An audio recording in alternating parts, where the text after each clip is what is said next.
শিক্ষার্থী বন্ধুরা আসসালামু আলাইকুম। অনুশীলনী ১ প্রশ্ন ১৪ এর গ সমাধান করব। গতে বলছে 5.7 পৌনপুনিক এবং 8.3 পৌনপুনিক 4 পৌনপুনিক এবং 6.2 পৌনপুনিক 4 পৌনপুনিক এবং 5 পৌনপুনিক। এখানে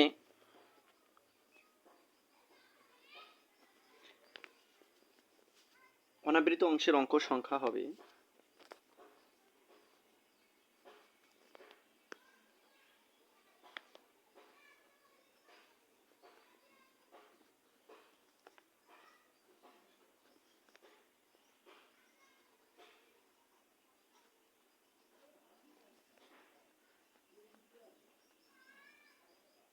0 এবং আবৃত অংশের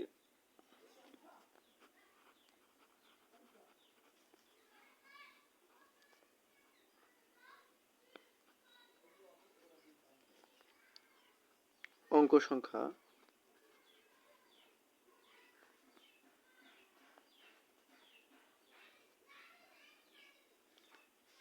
আবৃত অংশের অঙ্ক সংখ্যা হবে 1, এখানে 2 এবং এখানে আবৃত অংশ আছে 3টা সংখ্যা অর্থাৎ 3। 1, 2, 3 এর লসাগু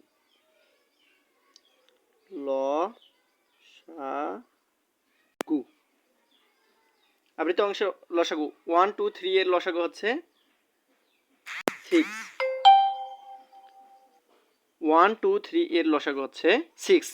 3 দুগুণে 6, 6 একে 6 অর্থাৎ 1, 2, 3 এর লসাগু হচ্ছে 6।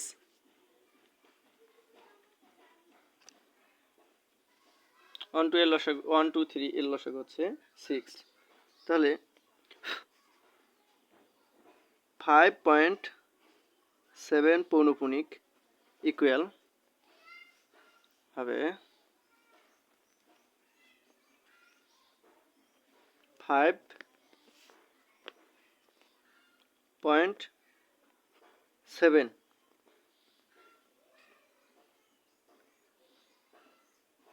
7 7 7 7। তার মানে কি এখানে আমরা বের করলাম কি আবৃত অংশের অঙ্ক সংখ্যা হবে 6টা। আবৃত অংশের অঙ্ক সংখ্যা হবে 6টা অর্থাৎ 6টা 7 3 আবৃত অংশের অঙ্ক সংখ্যা 6টা। তাহলে 7 পৌনপুনিক 7 7 7 7 7 এর উপর পৌনপুনিক। এরপর হচ্ছে 8.3 পৌনপুনিক 4 পৌনপুনিক ইকুয়াল 8.34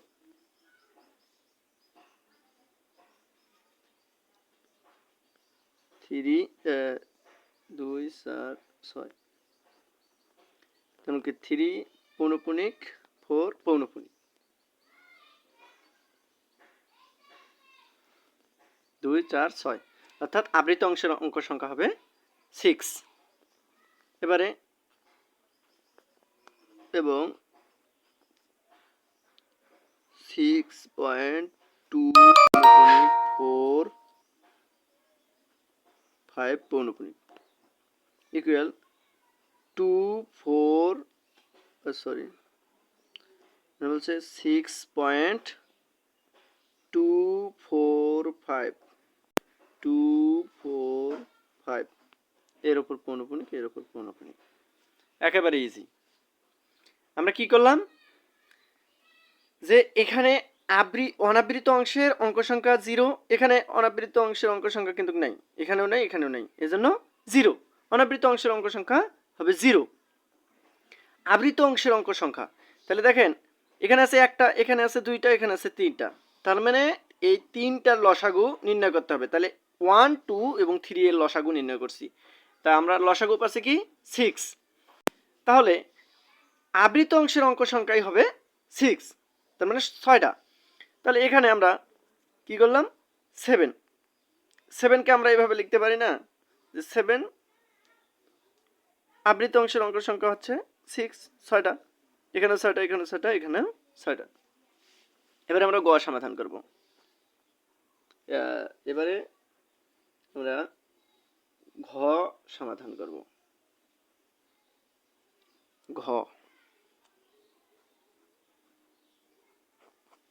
ঘতে বলছে যে 12.32 2.19 পৌনঃপুনিক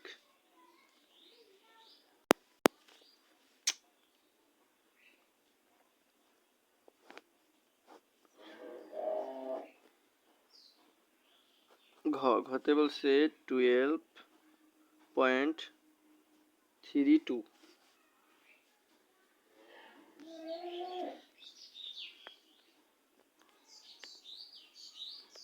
এবং 2.19 পৌনঃপুনিক।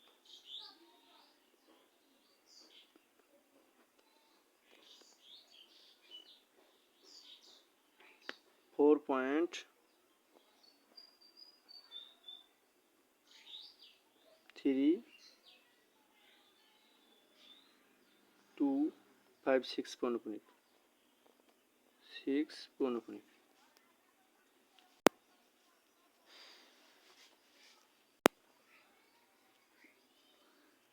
এখানে সমাধান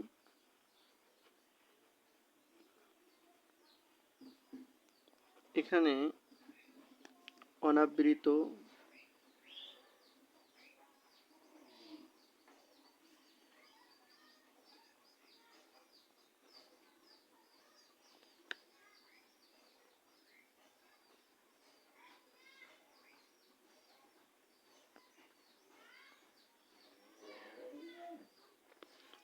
অংশের অঙ্ক সংখ্যা হবে 2 এবং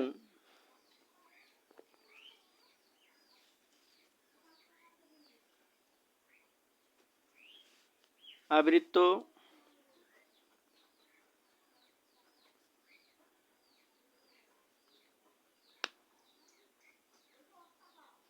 অংশের অঙ্ক সংখ্যা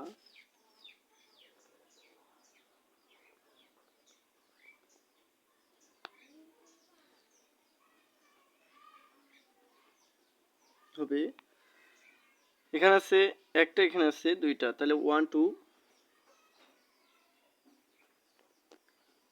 এর ল সা গু 2।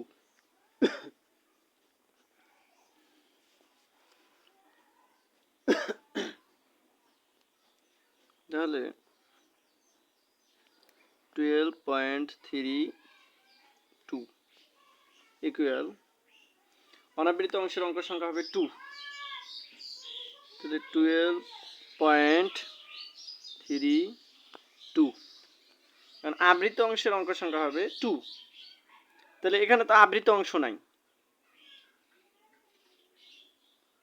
যেখানে আবৃত অংশের সংখ্যা থাকবে না সেখানে আমরা 0 নিব, 0কে আবৃত সংখ্যা হিসেবে ধরবো। আমরা যদি এখানে 0 নিই তাতে কোনো সমস্যা থাকার কথা না, তাহলে 0 নিলাম। দুইটা আবৃত অংশের অঙ্ক সংখ্যা, তাহলে দুইটা 0 0 0 এর উপর পৌনঃপুনিক।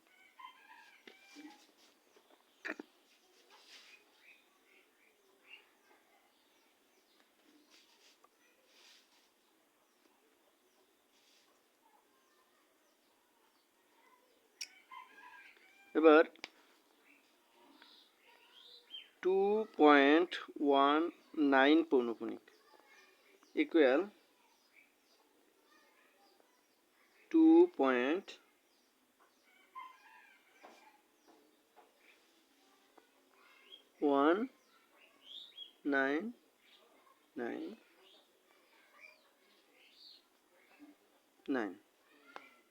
অনাবৃত অংশের অঙ্ক সংখ্যা হবে 2, আবৃত অংশের অঙ্ক সংখ্যা হবে 2।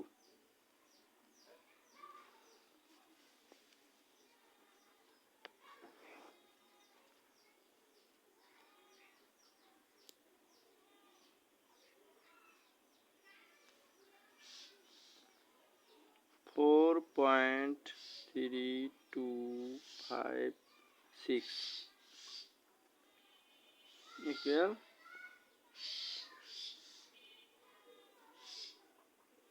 4.3256 6 এর উপর পৌনঃপুনিক এবং 5 এর উপর পৌনঃপুনিক। তাহলে নির্ণয় আবৃত দশমিক ভগ্নাংশ সমূহ।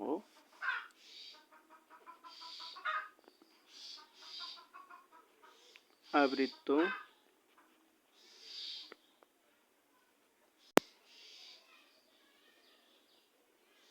ভগ্নাংশ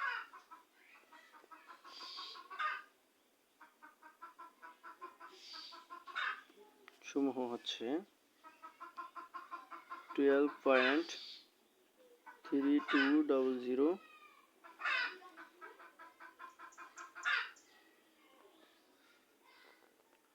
2.1999 এবং 4.3256 পৌনঃপুনিক 6 পৌনঃপুনিক।